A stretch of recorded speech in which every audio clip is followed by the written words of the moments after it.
विश्वशांती बुद्ध विहाराची नियोजित जागा ही जायकवाडी प्रकल्पाच्या वसाहतीमध्ये गेल्या 35 वर्षापासून होती आणि त्या ठिकाणी पंचध्वज लावण्यात आलेला होता।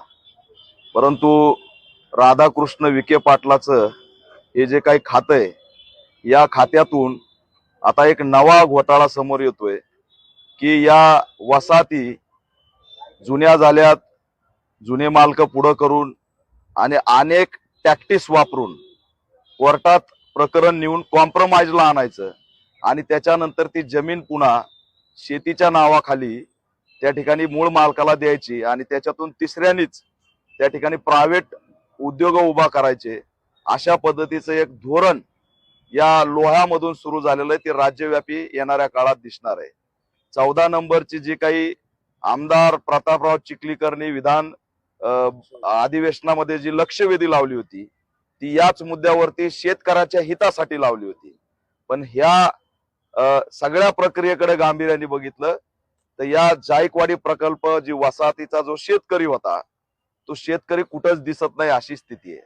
त्या सगळ्या घोटाळ्याची एक राज्यव्यापी आम्ही भूमिका घेणारच आहेत, परंतु आमचा प्रश्न हा अस्मितेशी संबंधित आहे। आमचा पंचध्वज त्या ठिकाणाहून काढण्यात आलेला आहे आणि तो काढण्याच्या आधी ज्यांनी काढला त्यांच्या संदर्भात या पोलीस स्टेशनला कोटलवार नामक यांनी एक तक्रार दिलेली, अर्ज दिलेला आहे आणि त्या अर्जाच्या नंतर दबावाची भूमिका त्या ज्यांनी झेंडा लावला होता त्यांच्यावर आलेली आहे। त्या सगळ्या ऑर्डर मध्ये कोर्टाच्या दिसतंय की झेंडे आणि धार्मिक स्थळ सोडता तुम्ही जमीन घेऊ शकता आणि ते झेंडे काढून देण्याची जबाबदारी ही शासनाची नाहीये।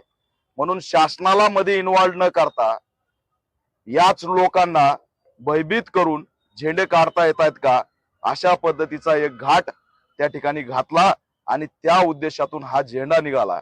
अनेक धम्म परिषदा तिथं झाल्यात, अनेक जयंत्या तिथं झाल्यात आणि हे लोह्याचं अस्मितेचं प्रतीक आमचं होतं। आम्ही लोह्याच्या मतदारांनी प्रतापराव चिखलीकर यांना आमदार केलं आणि आज प्रतापराव चिखलीकर यांच्या मतदारसंघात बौद्ध समाजाच्या अस्मितेचे प्रतीक उद्ध्वस्त केले जातात शासकीय आणि कोर्टाच्या टॅक्टिक्स वापरून। हे दुर्दैवी आहे। प्रतापराव चिखलीकरांना एवढं आव्हान करतो की त्यांनी हे समजू नये की लोकांना काही कळत नाही, तुम्ही आमच्याच मतावरती आमदार झाला तेवढं लक्षात घ्या आणि आमदार होऊन जर आमचे स्थळ या ठिकाणी अशा पद्धतीने उद्ध्वस्त होत असतील आणि त्याच्याकडे तुम्ही लक्ष देणार नसेल तर हे दुर्दैवी आहे। संपूर्ण महाराष्ट्रात या घटनेमुळे संतापाची लाट पसरलेली, या सर्व प्रकरणाची